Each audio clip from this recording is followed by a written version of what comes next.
Bonsoir, je suis Ivy, une amie qui vous veut du bien.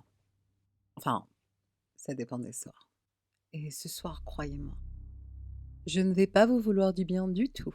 J'ai reçu plusieurs témoignages, de vraies histoires, pas des creepypastas, pas des fictions, des messages envoyés par des gens comme vous, des gens qui ont vécu des rencontres qu'ils n'auraient jamais dû faire.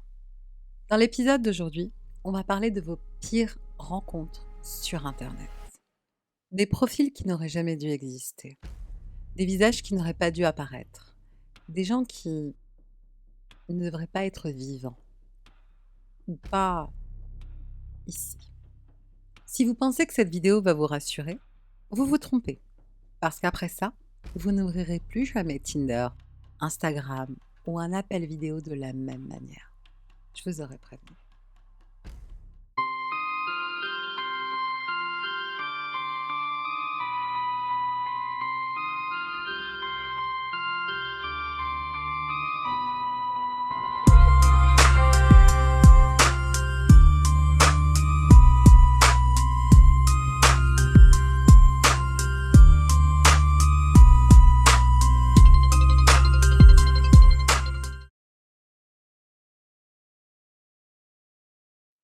Le témoignage de Laura est l'un des pires que j'ai lus. Et vous allez comprendre pourquoi. Et celui-là, il me met encore mal.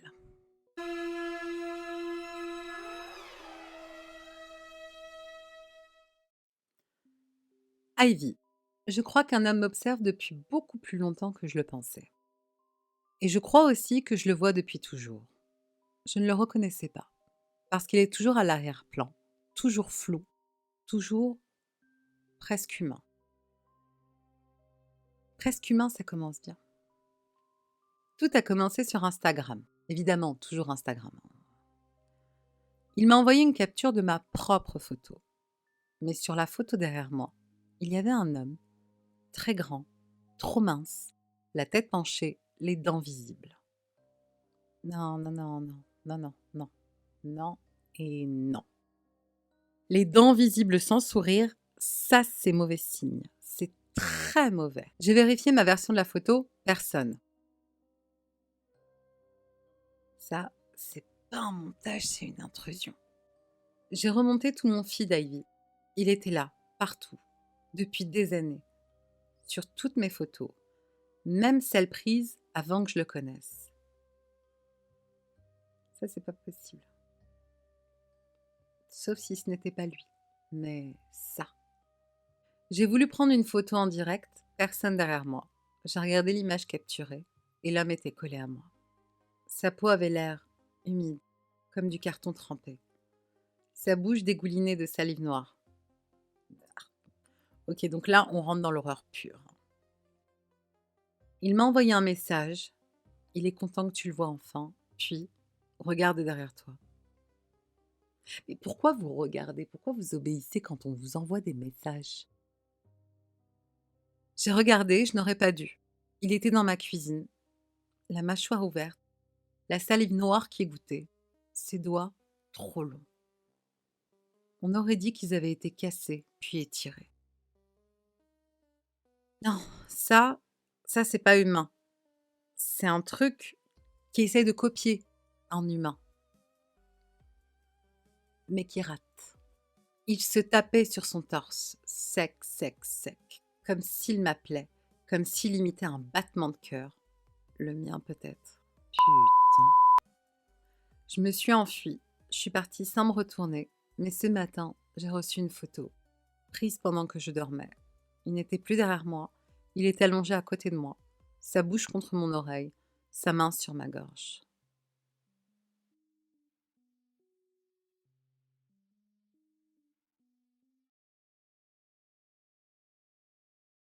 Laura, ce n'était pas un homme.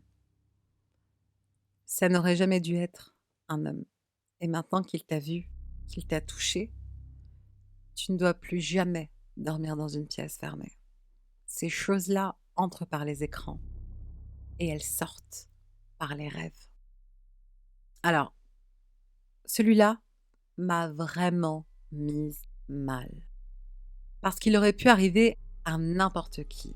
À moi, à vous, à toute personne qui a déjà glissé à droite. Et la personne qui me l'a envoyé s'appelle Sohan.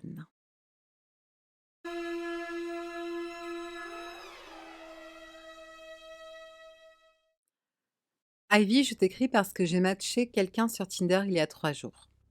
Et cette personne savait exactement ce que je faisais, seconde par seconde, même quand mon téléphone était dans ma poche, même quand j'étais seule, chez moi. Ça commence mal. Ça commence comme un date normal, et ça finit en violation totale, je le sens.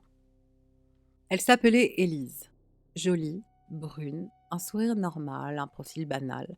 4 photos, pas d'amis en commun, rien de suspect, juste une fille normale. Les profils trop lisses, c'est toujours les pires. On discute. Elle est drôle, elle écrit vite, trop vite. On parle 2 heures, puis je vais me servir un verre d'eau. Juste ça, et mon téléphone vibre. Elle m'envoie: Tu devrais arrêter de m'ignorer quand tu vas dans la cuisine. Ah non, non. Là, c'est mort. Là, c'est mort, c'est terminé, tu bloques, tu fuis.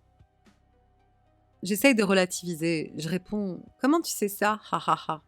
Elle ne rit pas. Elle dit: Tu devrais éteindre la lumière du salon. La nuit, elle ne te protège pas.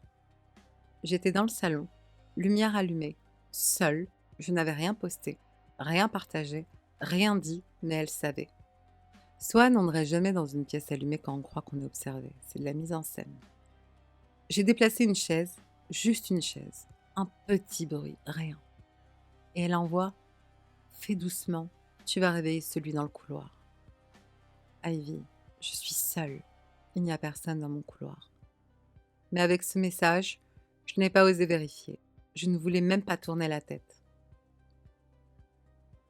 Laisse tomber, si quelqu'un te dit ça, tu n'ouvres plus jamais une porte. J'ai voulu la bloquer, mais l'application laguait. Quand j'ai cliqué sur Unmatch, j'ai vu sa localisation. Tinder l'avait affichée pendant une fraction de seconde, à moins d'1 mètre. Ivy, 1 mètre. Quelqu'un était dans ma pièce, près de moi, à portée de souffle. 1 mètre, c'est l'espace vital. C'est l'espace du prédateur. Puis, elle m'a envoyé un audio, long, humide. On aurait dit un souffle qui coule, un bruit de salive qui glisse sur quelque chose, un raclement, pas un raclement humain. J'ai mis le téléphone loin de mon oreille. L'audio continuait. On aurait dit Ivy. On aurait dit que quelqu'un mordait dans de la viande crue, juste à côté de moi. Ok, non, ça, c'est pas quelqu'un qui te suit. C'est quelqu'un qui imite ce que fait un humain et qui se trompe. Ensuite, elle m'a envoyé une demande d'appel vidéo. J'ai refusé, elle a relancé. Relancé encore, encore et encore. J'ai fini par répondre juste pour arrêter les vibrations. L'écran s'est allumé. Je me suis attendue à voir un visage. Mais Ivy, il n'y avait pas de visage. Pas du tout. Juste un menton, une mâchoire et 2 yeux, extrêmement hauts, comme s'ils n'étaient pas placés au bon endroit. Il bougeait vite, trop vite, comme si quelqu'un agitait la tête à une vitesse impossible. Ça, c'est un visage reconstitué, un visage d'erreur, un visage de tentative. Elle a dit sans bouger la bouche: Tu n'as pas encore compris. L'image a tremblé, comme si quelque chose se hissait hors champ. Puis, je suis déjà derrière toi. J'ai jeté mon téléphone, j'ai couru dans la rue. Je suis encore dehors en t'écrivant à Ivy et... Une dernière chose. Mon téléphone s'est rallumé tout seul. Sur l'écran, il y avait une nouvelle localisation. 0 mètre.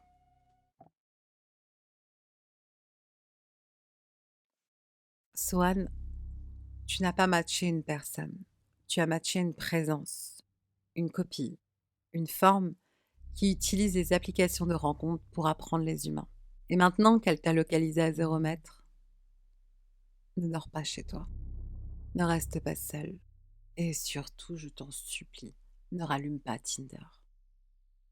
Chaque fois que tu ouvres l'application, tu lui donnes la permission d'entrer un peu plus. Et si elle t'envoie encore une localisation, ne tourne pas la tête, parce qu'elle voudra que tu la vois pour finir ce qu'elle a commencé. Celui-là, c'est probablement l'un des témoignages les plus dangereux que j'ai reçus. Et vous allez comprendre pourquoi dès les premières lignes. Ça vient de Camille.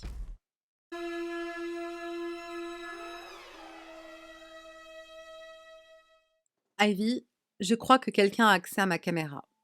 Pas de manière normale, pas comme un hacker, non. Quelqu'un l'utilise comme un passage. Un passage, déjà, j'aime pas ce mot. J'étais sur un site de rencontre très classique, tu sais, le genre où les gens prétendent vouloir du sérieux. Je parle avec un gars qui dit s'appeler Milo. La conversation est normale, banale. Et puis il me propose un appel vidéo, juste pour vérifier qu'on est bien réel. Je dis oui, parce que j'avais rien à perdre. Ivy, j'aurais dû perdre ma vie plutôt que de répondre. Oula, quand quelqu'un dit ça, la suite est jamais bonne. Quand la caméra s'allume, je m'attends à voir un visage. Mais ce n'est pas un visage, c'est un morceau de visage. Un menton, une mâchoire et 2 yeux, mais pas au bon endroit. Les yeux étaient trop hauts, pas dans les orbites, comme si quelqu'un les avait posés là, au hasard. Non, non, non, non, non, ça c'est un visage démonté.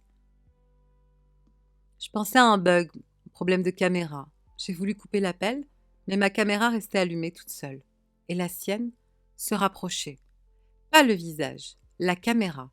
Comme si quelqu'un tirait l'appareil vers moi, vers mon écran, vers ma pièce. Non, non, non, non, non, non, non, non. Non, une caméra qui se rapproche toute seule, c'est pas du numérique, c'est du déplacement. Et là, l'homme, ou ce qu'il est, a parlé. Pas avec sa bouche. Elle ne bougeait pas. Les yeux non plus. La voix sortait comme si elle venait du bord de l'écran. Tu m'entends mieux comme ça. J'ai crié, il a continué.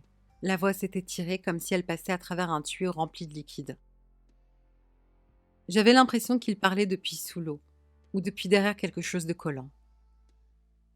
C'est pas une voix humaine, ça. Ça, c'est une voix qui traverse. Ma lumière s'est éteinte d'un coup, mais lui, sur la caméra, il était toujours éclairé, avec une lumière rouge. Une lumière qui n'était pas dans ma pièce, mais qui se reflétait dans mes pupilles. Comme si elle était partagée entre 2 lieux, 2 pièces, 2 réalités. Ok, on touche à la superposition, c'est mauvais. L'image s'est mise à bouger toute seule, pas comme un glitch normal, non, comme une tête qui se tourne, lentement, très lentement. Elle montrait maintenant une épaule, puis un bout de torse, puis une cage thoracique, mais ouverte, pas comme une blessure, comme une porte, et à l'intérieur, Ivy, il y avait quelque chose qui bougeait.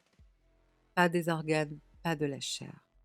On aurait dit des doigts, des dizaines, comme si quelqu'un tapait contre les côtes de l'intérieur. Putain, mais c'est pas humain, ça. C'est une forme qui imite un corps, qui essaye de se fabriquer un torse, un visage, un humain, pièce par pièce. Puis la caméra s'est remise sur son visage. Les yeux étaient trop proches, beaucoup trop proches, comme s'ils allaient sortir du cadre. Et il a dit « Je suis derrière toi, j'emprunte juste ton écran ». Mon miroir s'est mis à vibrer, pas mon téléphone, le miroir dans ma chambre. J'ai couru, j'ai claqué la porte, j'ai jeté mon téléphone dans la rue, mais il a continué l'appel. Toujours. Même sans l'appareil, on entendait encore la respiration. Dans les murs. Comme si l'appel n'était pas dans le téléphone, mais dans la pièce.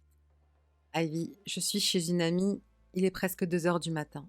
Je n'ai plus de téléphone, plus rien. Mais tout à l'heure, quelqu'un a frappé à sa porte. Elle est allée ouvrir, il n'y avait personne.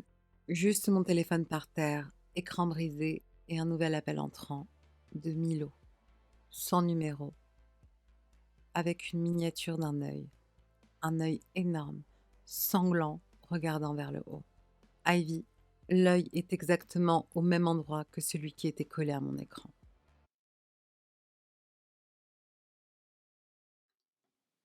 Camille, ce n'est pas un homme, ce n'est pas un conte, ce n'est même pas une entité. C'est une chose qui se fabrique un corps, petit à petit, en volant des morceaux visuels, des morceaux de voix, des morceaux d'images. Tu n'as pas répondu à un appel vidéo tu as ouvert un passage. Et maintenant, il sait comment venir frapper à une porte, même quand tu n'as plus de téléphone. Tu dois éviter toutes les surfaces réfléchissantes, miroirs, écrans, vitres de fenêtre, parce qu'il ne te voit pas depuis ta caméra. Il te voit depuis ce qui te reflète. Ce témoignage, je l'ai relu 3 fois et j'en ai regretté chaque seconde. Il nous vient de Julien.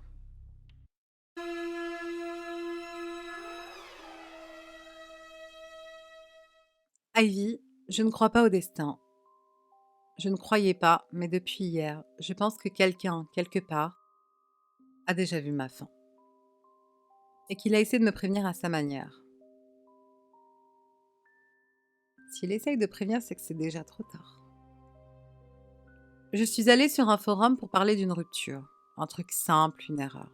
J'ai posté à 18h02, un titre banal, besoin d'un conseil, et à 18h03, il y avait déjà 27 réponses. Je n'ai même pas eu le temps de respirer.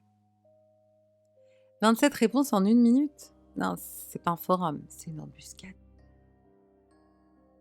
Lorsque j'ai lu les réponses, j'ai su que quelque chose n'allait pas. C'est trop tard, on est désolé, profite de la lumière qui te reste. Regarde le ciel pendant que tu peux encore le faire.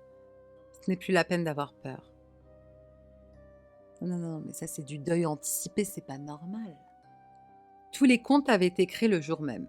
Il n'y avait aucun message avant le mien. Et ils avaient tous le même avatar. Un visage flou, une bouche fermée et des yeux fermés, comme si les avatars pleuraient sans pleurer. Des yeux fermés pour ne pas voir ce qui va arriver, ou parce qu'ils l'ont déjà vu.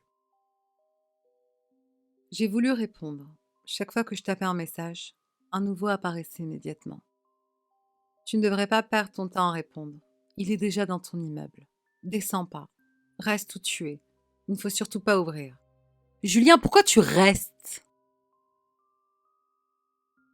L'un d'eux a écrit « Nous sommes à 18h09, tu mourras à 18h24. C'est inutile de te débattre. » Ivy, je me suis mis à rire. Un rire nerveux, mais dehors, j'ai entendu un bruit dans l'escalier. Un bruit lent. Quelqu'un montait, pas des pas normaux.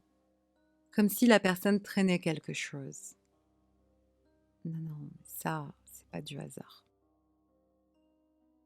J'ai rafraîchi le forum, un nouveau message. Il est au 2e étage. Ivy, je vis au 3e. Je suis restée immobile, j'entendais les pas, de plus en plus proches, quelque chose raclant les marches, un souffle comme un râle. Merde. À 18h21, quelqu'un a posté une image, un dessin, on aurait dit mon escalier, mais rouge.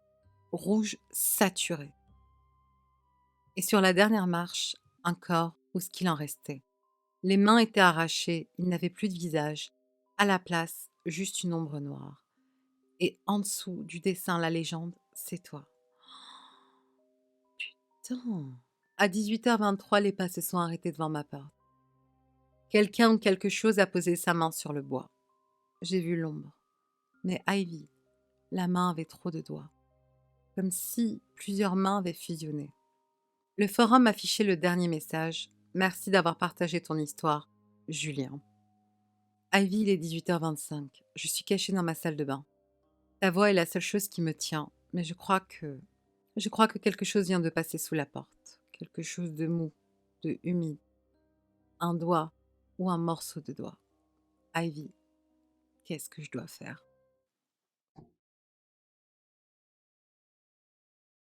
Julien, tu ne dois plus ouvrir ta porte. Jamais. Tu ne dois plus répondre à rien. Ni forum, ni message, ni bruit, ni voix. Parce que ce forum n'annonçait pas ta mort. Il la décrivait en direct. Et si quelque chose passe sous ta porte, n'essaie pas de le voir. Les choses qui savent l'heure exacte attendent seulement que tu aies peur, tu sois terrifié. Et tu es terrifié, c'est ce qu'il voulait. Reste silencieux, très silencieux, et ne bouge plus. Le dernier témoignage est le pire, le plus personnel, le plus intime, et celui que vous n'allez pas oublier cette nuit. Il nous vient d'Iliana.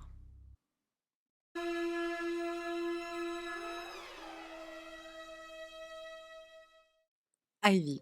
J'ai rencontré une fille en ligne qui disait s'appeler Mina. Je ne la connais pas, et pourtant elle avait toutes mes photos. Toutes. Même celles que je n'ai jamais prises. Là, c'est fini, hein. Identité volée égale danger immédiat. Elle m'a envoyé une photo de moi dans une rue que je ne connais pas, portant des vêtements que je n'ai jamais achetés, avec une expression que je n'ai jamais eue. Puis une autre de moi sur une plage. Je n'y suis jamais allée, mais mon visage était parfait. La lumière réelle, l'ombre correcte. Tout était vrai, sauf le souvenir. C'est pas une usurpation, c'est une reproduction. Puis elle m'envoie des versions modifiées de moi, très modifiées. Une photo où mes yeux sont noirs, totalement noirs, comme si mes orbites étaient crevées. Une autre où ma bouche est ouverte, trop ouverte, déchirée jusqu'aux joues, avec des dents qui ne sont pas les miennes, pas humaines, beaucoup trop longues, alignées comme celles d'un animal. Mais pourquoi vous cliquez? Pourquoi vous ouvrez? Je lui demande d'où tu tiens ces photos. Elle me répond: je ne les tiens pas, je les suis. Puis, tu n'as pas encore compris, je suis toi, mais pas d'ici. Non, non, non, non. Ça, c'est une phrase qui casse la réalité, ça. Et puis à Ivy, elle m'a envoyé la dernière photo, la pire. Une photo de moi en train de dormir. Hier soir dans mon lit. Sauf que ce n'était pas ma chambre, les murs étaient différents, le lit aussi. Il y avait une silhouette assise à côté de moi. Une silhouette qui avait mon visage, mais pas mes yeux, pas ma bouche. Elle me regardait dormir, avec une expression de faim. Et juste après, j'ai reçu un message, un dernier. Merci pour ton corps. J'ai éteint mon téléphone, je suis sortie de chez moi. Mais dans la rue, j'ai vu quelqu'un au bout du trottoir. Quelqu'un qui me ressemblait. Exactement. Sauf que son sourire montait trop haut. Et quand elle m'a vue, elle a levé la main comme si elle me testait. Ivy, je crois qu'elle veut que je la suive. Qu'est-ce que je dois faire?